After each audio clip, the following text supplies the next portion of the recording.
Boom!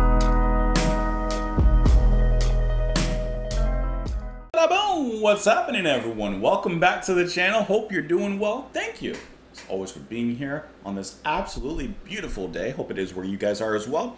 Let's go ahead and listen to the Bangles, their cover of Hazy, or A Hazy Shade of Winter. Apparently, this is not really off of an album. I guess they had originally written it for a soundtrack, actually.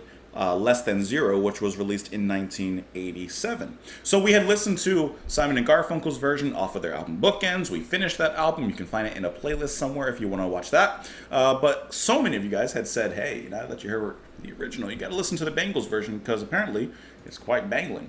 Why did I say that? This has been recommended by Yatsu Goth, or Yatsu Thoth, Mar, Kona DC, Alva, Mark Filla, Ken Cheshire, Marcus, David watches YouTube. Thank you. Hopefully you're watching there. Ted Richard, WD Ryan, and the list goes on. CBN, Cosmin Bora. It just goes. It's.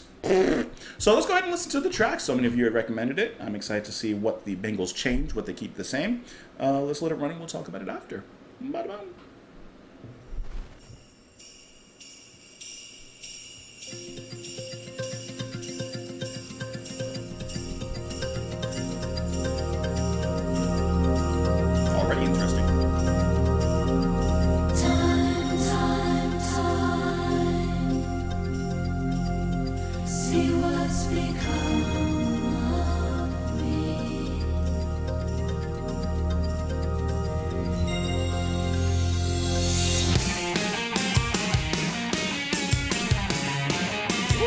I thought it was going to be like atmospheric. There's that organ riff.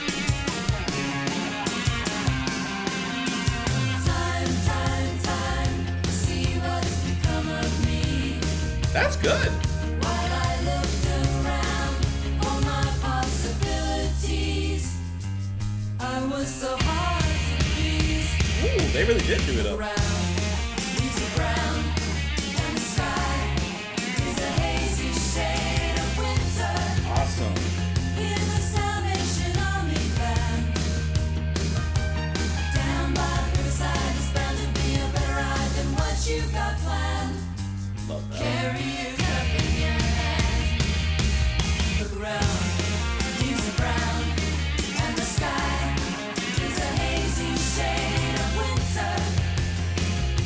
That's great.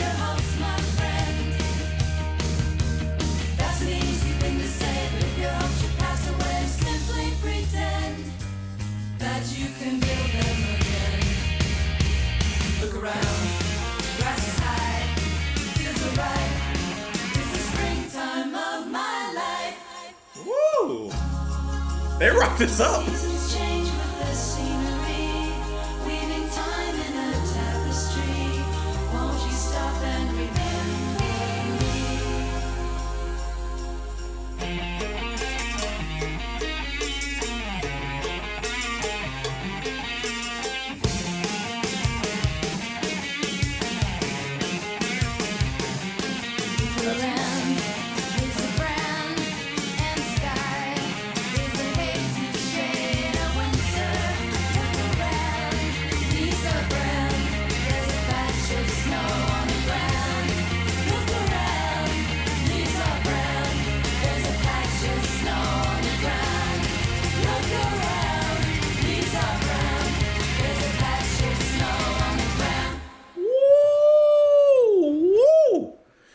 Weren't kidding. They rocked that thing up.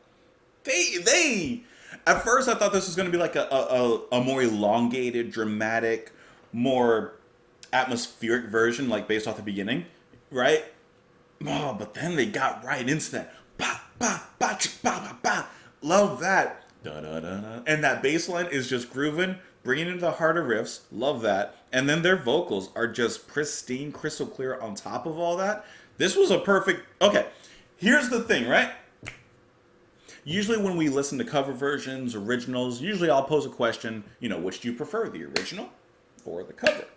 I'm going to tell you when I first listen, I have no preference, and it would be ill-intended of me to choose one, because I think they both rock for completely different reasons, and they're both stellar. So that question doesn't even occur in my mind, because that's a fantastic cover.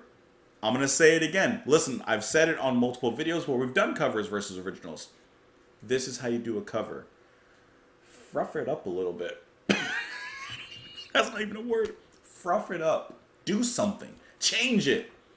Take from the source material and give it something else. Put your personality, your character into it. Put yourself into it. But respect the source material. This is a great cover to me. I don't even have much to like say about it. It's rocking. The loving the drums, loving the guitar riff, the bass line. Their vocals sound very atmospheric, but at the same time forceful, purposeful.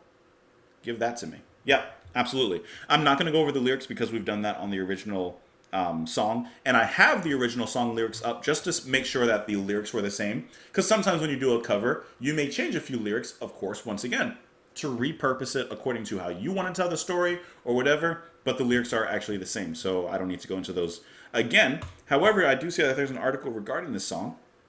It says in 1987, the Bangles were approached to record a song for the soundtrack of the film Less Than Zero. They chose to record this song as they had been performing it live since at least as far back as 1983. It says the record was produced by Rick Rubin. After a fruitful but disappointing experience with David Kahn, the producer of their album Different Lights, the group decided to take more control of the recording of the song, and they were given an additional producer credit. Michael Steele later commented that we sounded the most on this record the way we sounded live. And if we hadn't been so messed up as a band, it could have been a turning point for us. Well, that's an interesting kind of retrospective look back. Like, this could have been that key moment in our career. And I know that this is a known and a well-known song by the band, but he says that this could have been like a big turning point for us. I guess if they didn't mess it up or whatever. I don't know the history of the band. It says lead vocals were performed jointly by all four members of the band, with a short solo led by Susanna Hoffs near the end. This was a rare occurrence in Bangles songs, as they mostly just had one member singing lead. It says due to pressure from the label, they removed a verse about drinking my vodka and lime. That's interesting. Let's see if there's anything else in here that is interesting. No, nothing else really. Nothing else that I really want to dig into. Mostly just boring stuff about where it was used and stuff like that. Anyways, let me know what you guys thought of the track, because this was banging or bangling. Let me say that. Leave your comments down below. Thank you for the suggestion. To follow me on Twitter, support the channel on Patreon if you're interested. And that's it, guys. That's the video. Enjoy the rest of your day, and I will see you all later. Bye.